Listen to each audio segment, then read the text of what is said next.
सह नो भुनक्तु सह वीर्यं करवावहै तेजस्विनावधीतमस्तु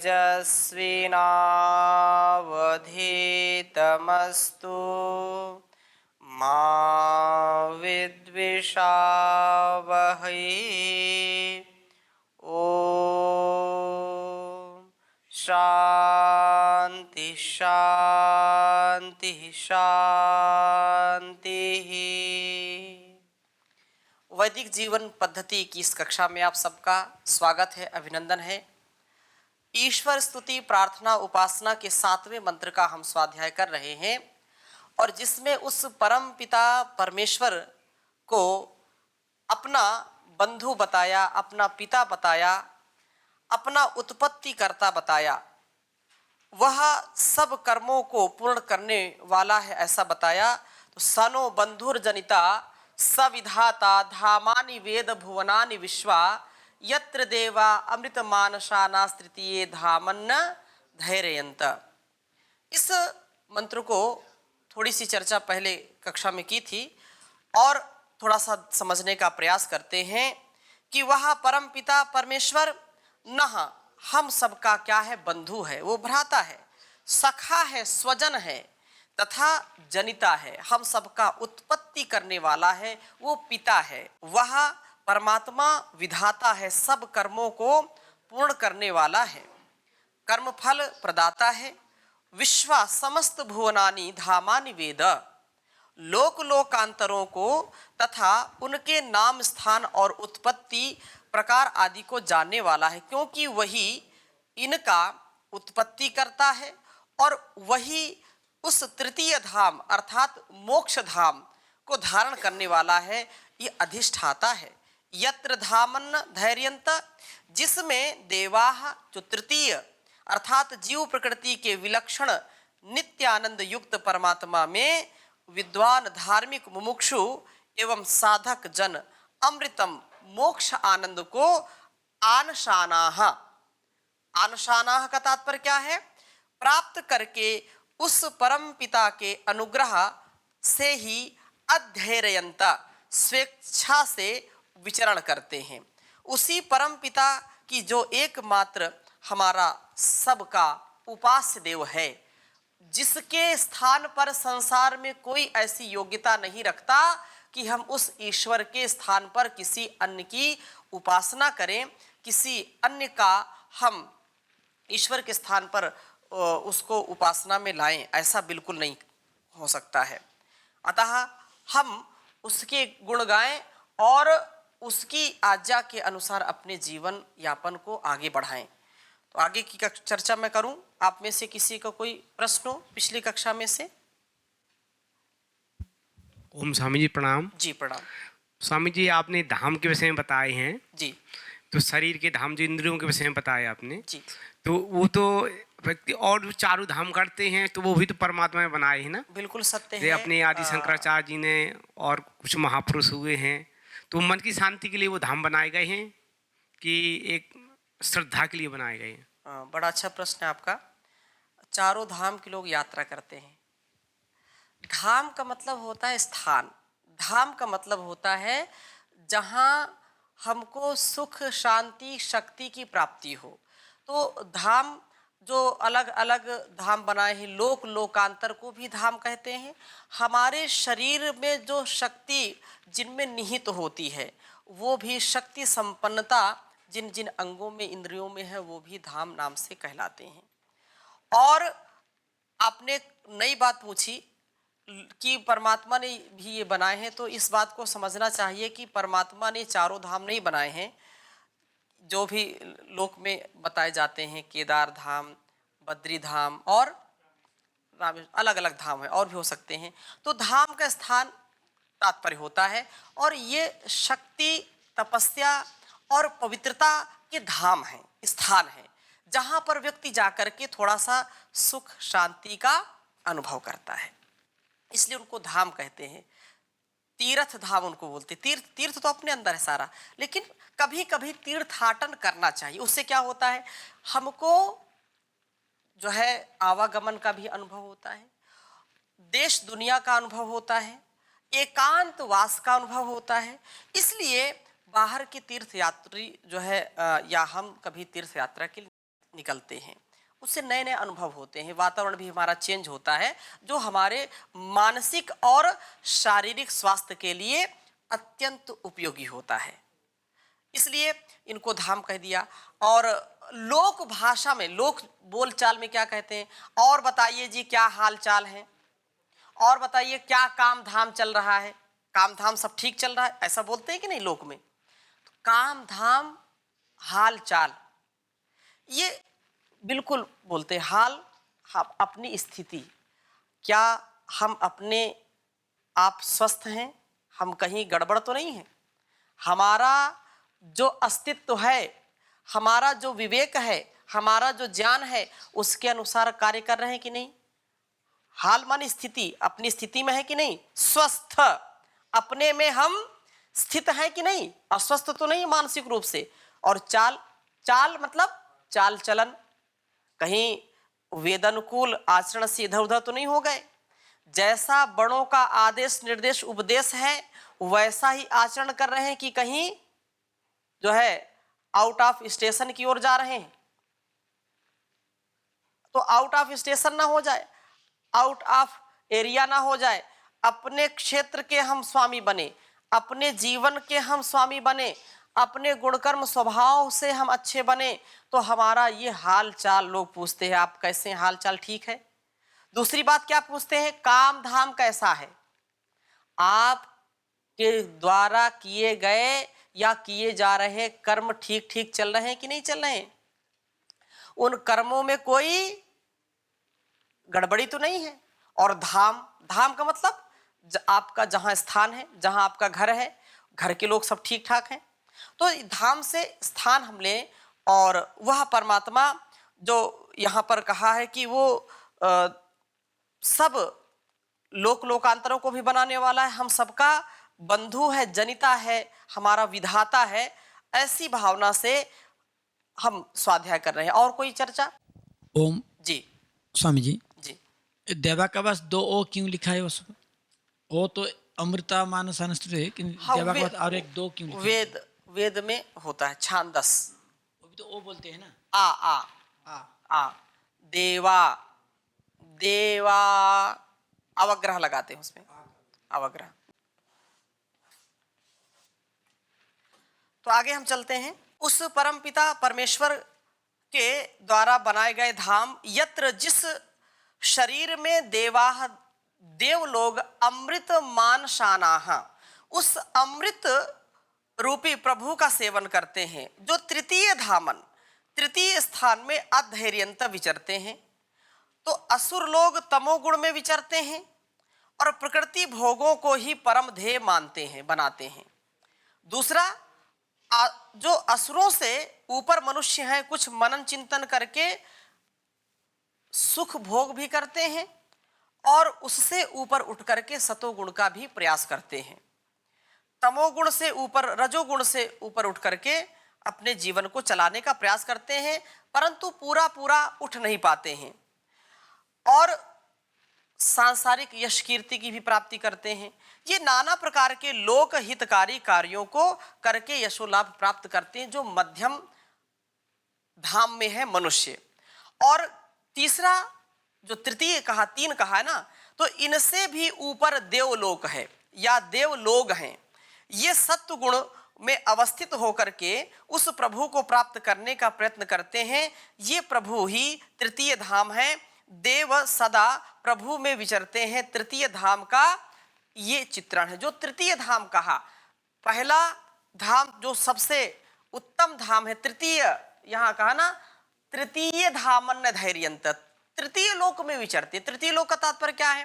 तृतीय लोक का तात्पर्य यह है कि जो सत्व गुण से परिपूर्ण है, जो सदा सात्विक स्थिति में रहता है, तथा जो देवता बनकर के रहता है, दैवी संपद से जो युक्त रहता है, तथा परमात्मा के आनंद को जो प्राप्त करता है, परमात्मा के द्वारा दिए गए इस सामर्थ्य को परमात्मा के ही आज्ञा में अपने को जो लगा देता है, और अमृतत्व ही तृतीय धाम है। मोक्ष रूप जो मुक्ति है या मोक्ष जिसकी हम वांछा करते हैं, कामना करते हैं, वो तृतीय धाम है। और परार्थ, दूसरों के लिए अपने को लगा देना, ये तृतीय धाम है। इसी प्रकार से जो मध्यम है वो क्या है? रजस, रजोगुण से जो व्यक्ति, जो मनुष्य योनि है, वो द्वितीय धाम में है। जो यहां तृतीय धाम का मैंने बताया, मैं उल्टा चल रहा हूं, तृतीय, द्वितीय और प्रथम, प्रथम द्वितीय तृतीय। तो यहां पर जो द्वितीय स्थिति है वो मनुष्य की है। मतलब ईश्वर, सत्व, अमृतत्व और परार्थ से नीचे की स्थिति है मनुष्य की। देव से नीचे ही तो है मनुष्य। तो वहां कहा कि वो रजस, मनुष्य जीवन, जो जीव है, यश, स्वार्थ और विरुद्ध हुआ परार्थ, दोनों चीजें हैं, दोनों काम करता है, परार्थ भी करता है, स्वार्थ भी करता है। स्वार्थ युक्त कर्म करता है मनुष्य और दूसरों के लिए भी कर्म करता है। लेकिन जो तृतीय स्थिति अर्थात जो प्रथम, वो तमस की है, आसुरी प्रवृत्ति है, प्रकृति भोग व स्वार्थ की प्रवृत्ति है। यदि हम इसको उल्टा बोले तो प्रथम जो निकृष्ट स्थिति है वो तमस की है।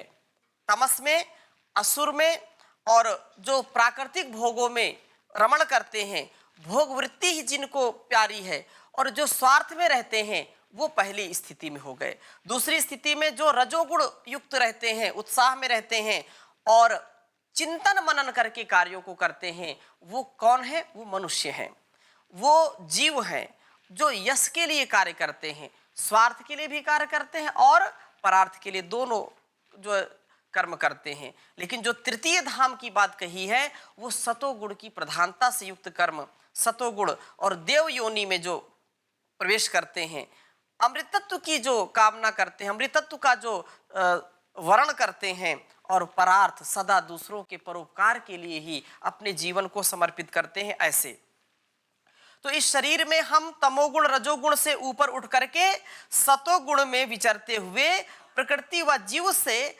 ऊपर उठ करके तृतीय धाम प्रभु में विचरण करें। इसी से हम अमृतत्व का लाभ ले सकते हैं, अमृतत्व की प्राप्ति कर सकते हैं। प्रभु के अनंत उपकारों से हम पल पल उपकृत हो रहे हैं। हमारा जिस अस्तित्व पल पल उसके प्रति कृतज्ञ होना चाहिए। उसी के अनुग्रह से हम नैसर्गिक और भौतिक सुख भोग रहे हैं। आत्मिक सुख और भौतिक सुख, आध्यात्मिक और भौतिक सुखों की जो स्थितियां हैं, उन दोनों स्थितियों को हम भोग रहे हैं। वो किसकी कृपा से भोग रहे हैं? परमपिता परमेश्वर की कृपा से। और मोक्ष सुख प्राप्ति के अधिकारी होने का सुयोग जुटा पा रहे हैं। मोक्ष का साधन ये मनुष्य का जीवन है। यदि मनुष्य का जीवन नहीं मिलेगा तो मोक्ष कभी भी नहीं मिल सकता है, क्योंकि ये जीवन मोक्ष के लिए मिला है, भोग और अपवर्ग के लिए मिला है, अभ्युदय और निश्रेयस के लिए मिला है, प्रेय और श्रेय के लिए मिला है। इसलिए इस जीवन को हम अच्छी प्रकार से जीने का प्रयास करें। प्रभु हमें मोक्ष सुख सुविधाओं के साथ सभी साधन प्राप्त करा रहे हैं। जीवन उपयोगी तत्वों तथा पदार्थों को स्वतः ही बिना मांगे दे रहे हैं। कितने जो है खान पान के, कितने वन औषधियों का निर्माण किया है, कितने प्रकार के फल फूलों से इस प्रकृति को सजाया है, और किसके लिए? मनुष्य के लिए, हमारे लिए। इसलिए वे हमारे जनिता हैं, हमारा भरण पोषण करने वाले हैं, हमारे तथा सकल जगत के उत्पत्ति करता परम पिता हैं। वही हमें हर प्रकार से संरक्षित कर रहे हैं। साथ ही वह बंधु भी हैं। बंधु अर्थात भ्राता, सखा, अभिन्न आत्मीय मित्र आदि। बंधु के रूप में वे हमारे सर्वोत्तम सहायक हैं, सहयोगी हैं, सुख प्रदाता हैं एवं शुभ चिंतक हैं। एक सच्चा मित्र, सच्चा सखा, भ्राता कभी भी हमको गलत मार्ग में जाने नहीं देता है, वो निश्चित रूप से हमको रोकता है। वही सच्चा मित्र है जो गलत रास्ते पर जाने से हमको रोके। वही सच्चा सखा है जो हमको पतित होने से रोके।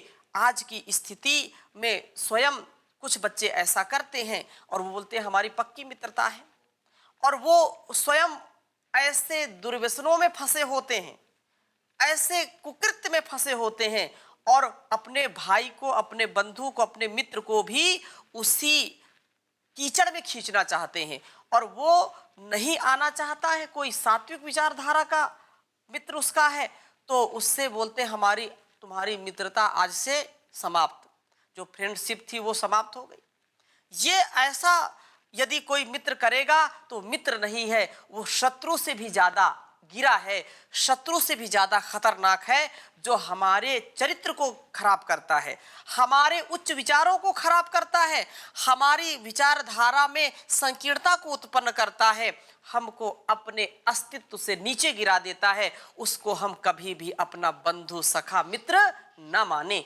उसको कभी भी अपना फ्रेंड न माने।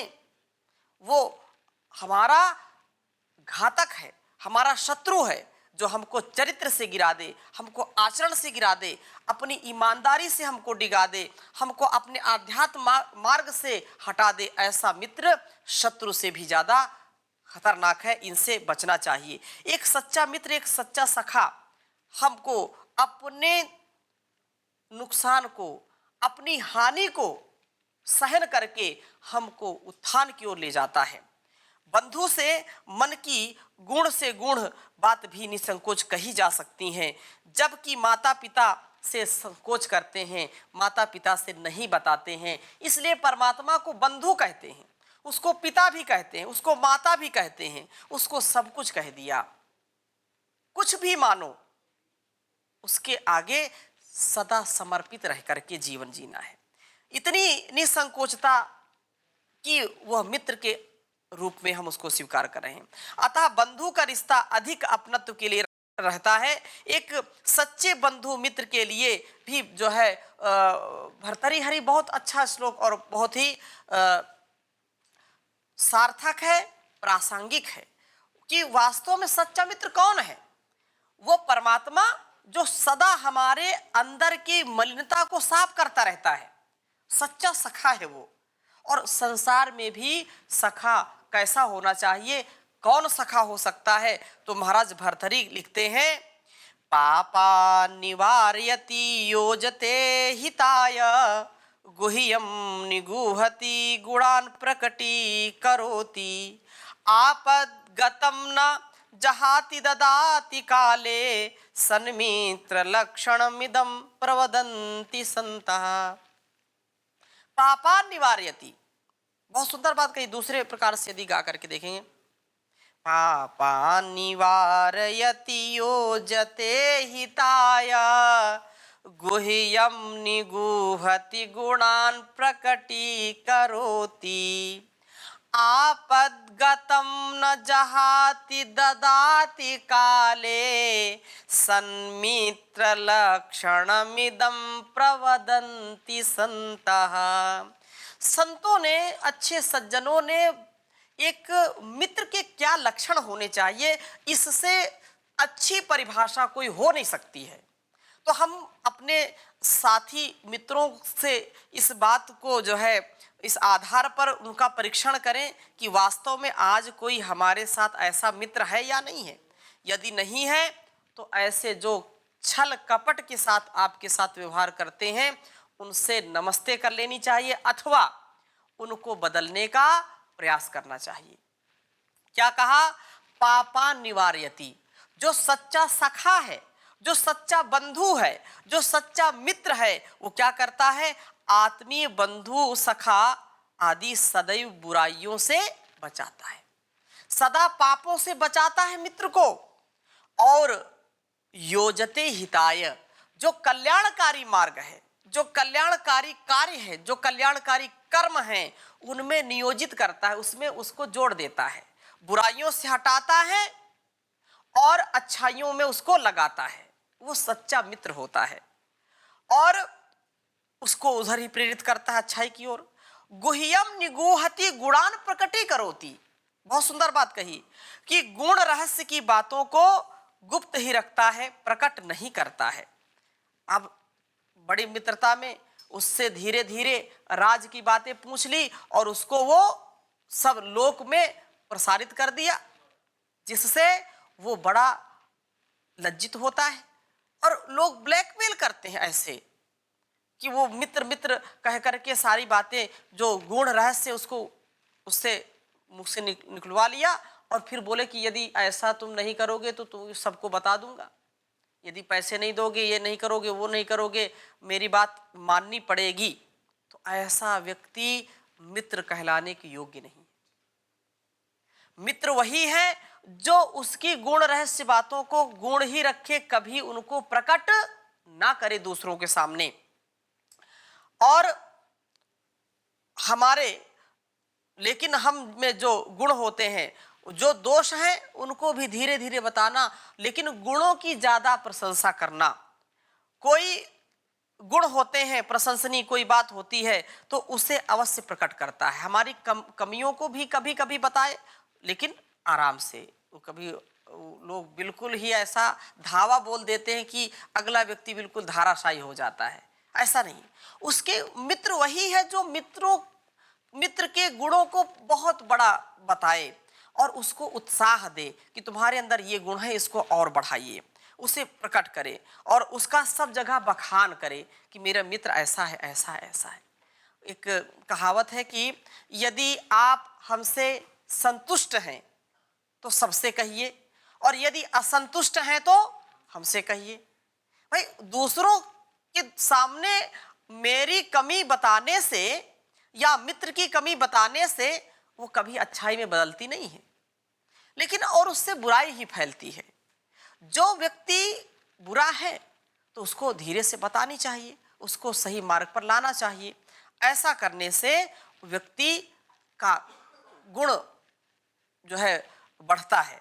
और अगली बात क्या कही, आपदम गतम न जहाती ददाती काले। उसे जो है विपदा में पड़ने पर कभी छोड़ता नहीं है। जब मित्र मुसीबत में आता है तो सब कुछ वो छोड़ करके उसके पास जाता है, सब कुछ उसको समर्पित करता है, जो सच्चा मित्र होता है। इसलिए सब जगह यह परमात्मा की व्यवस्था है। वो परमात्मा हमको आपत्ति काल में कभी छोड़ता नहीं है। हमारे द्वारा किए गए अच्छे कार्यों का उत्साहवर्धन करता है। कैसे? जब हम कोई अच्छा कार्य करें, किसी भूखे को भोजन करा दें, प्यासे को पानी पिला दें, रोगी को औषधि दिला दें, नंगे को वस्त्र दिला दें, तो तुरंत हमारे अंदर प्रसन्नता आती है। मैं कितना भूखा हूं और किसी भूखे को अपनी थाली उठा करके दे दिया, तो वो जो भोजन से उत्साह आना चाहिए था उससे भी कहीं अधिक हमारे मन में प्रसन्नता आती है। इसका तात्पर्य ये नहीं है कि हमेशा ही व्यक्ति उसको खिलाता रहे और स्वयं भूखा रहे, इसका उल्टा अर्थ नहीं लेना। लेकिन सच्चा अर्थ यह है कि हम जब जब अच्छाई करते हैं तो जैसे मित्र हमारी पीठ थपथपाता, वाह शाबाश बहुत अच्छा काम किया, तो वैसे ही परमात्मा हमारे अंतःकरण में बड़ा उत्साह देता है, वाह बहुत अच्छा काम किया, मन में प्रसन्नता आती है। और जब गलत कार्य होता है, गलत कार्य ना हो, उसके लिए भी हमारे अंदर संकोच पैदा करता है, हमारे अंदर भय, संशय, शोक और लज्जा का अनुभव कराता है कि इस काम को नहीं करना। जैसे एक मित्र दूसरे मित्र के सामने कोई गलत काम करता हो तो उसको आंख दिखाएगा, उसको बताएगा ऐसा नहीं करना, ये ठीक नहीं है, और लेकिन फिर भी कोई ना माने तो मित्र क्या कर सकता है। ऐसे ही वो परमात्मा हमारे अंदर प्रेरणा करता है, ये माय डियर इसको मत करो, ये ठीक नहीं है। लेकिन अब कोई स्वार्थ में, हठ दुराग्रह में उस कार्य को करेगा तो भरेगा, लेकिन अपना कार्य तो उसने किया है। इसलिए कहा कि आपद गतम न जहाती। वो जैसे परमात्मा हमको आपत्ति में, विपत्ति में कभी छोड़ता नहीं है, ऐसे सच्चा मित्र लोग कभी नहीं छोड़ता है। तथा ददाति काले, यथा साध्य सामसायिक, सहायता भी करता है। जब कोई आपत्ति आ जाए तो वह परमात्मा भी हमको कहीं ना कहीं से कोई उपाय सुझाता है, कोई ना कोई रास्ता दिखाता है। हम लोक में भी देखते हैं कि यदि सच्चा मित्र है तो कैसे एन केन प्रकारेण उसकी सहायता करता है, धन से, भोजन से, अन्न धन, जैसा जिसका सामर्थ्य उसकी सहायता वो करता है। और कहा कि सन्मित्रम लक्षणमिदं प्रवदन्ति संतः, यही सच्चे मित्र के लक्षण महापुरुषों ने बताए हैं। प्रभु जनिता है, सनो बंधु सजनिता, वह बंधु है और जनिता के साथ साथ विधाता भी है। वही हमें पक्षपात रहित न्याय अनुकूल कर्म फल प्रदान करता है, हमारे कार्यों को यथा योग्य रूप में पूर्ण करता है। कर्म फल दे करके प्रभु हम पर अत्यंत उपकार करता है, इसमें वह हमारा महान कल्याण करता है, क्योंकि कर्म फल को भुगता करके हमारे कर्माशयों के विपाकों से निवृत्त कर हमें अपने सानिध्य में लाने का सुयोग्य जो है वह वरदान देता है, ऐसा अवसर प्राप्त कराता है। प्रभु हमें अपने कर्मों का फल 3 प्रकार से भुगताते हैं, जाति, आयु और भोग। जाति से तात्पर्य विभिन्न योनियां, जो मनुष्य, गाय, भैंस, बकरी आदि ये योनियां हैं, योनियां हैं। और जलचर, नभचर, अनेक विभिन्न प्रकार की योनियां हैं, और इनकी आयु क्रमशः अलग अलग निर्धारित है। कछुए की आयु अलग है, मनुष्य की आयु अलग है, गाय की अलग है, कुत्ते की अलग है। तथा जो भोग है, जो भोगा जाता है, अमुक कर्मों का फल जो भोगा जाता है, तो भोग का तात्पर्य तो स्पष्ट है, सब जानते हैं कि जैसा हम कर्म करेंगे वैसा फल हमको भोगना पड़ेगा। इसलिए मनुष्य का यह परम लक्ष्य होना चाहिए, परम कर्तव्य होना चाहिए कि जैसे माता पिता हमको उत्पन्न करते हैं और अपने प्रिय आचरण के लिए, अर्थात जैसा अपने पुत्र पुत्रियों का सामर्थ्य बढ़ता देखते हैं, वैसा वैसा वो उत्साह भी देते हैं, और जहाँ गलत करते हैं उनको संभालते भी हैं। तो वह परमात्मा हम सबका बंधु है, जनिता है, और वो विधाता है, उससे बढ़कर के और कोई नहीं है। माता पिता भ्राता सुखदाई हो तुम पिता हमारे, सकल जगत के पालक पोषक रक्षक करने वाले। धर्म की नैया डोल रही है भवसागर मझधार, जान भक्ति से परम पिताजी कर दो हमको उस पार। काम क्रोध अति प्रबल है, हम गोते खाते हैं, वेद जान बल्ली से उबारो नहीं डूबते जाते हैं। नहीं आते हैं नजर किनारे, छाया है अंधकार, पार लगाओ जगत पिताजी तुम हो सर्वाधार। हे दीन बंधु जगत के पालक, दीनों की सुन लो अर्जी, रामचंद्र कहें अपनी भक्ति दो, जब पूर्ण हो आपकी मर्जी। तो अर्जी लगाना हमारा काम है, मर्जी उस परमपिता परमेश्वर की है। तो आज की कक्षा में यही तक, शेष चर्चा पुनः अगली कक्षा में करेंगे। ओम शांति शांति शांति।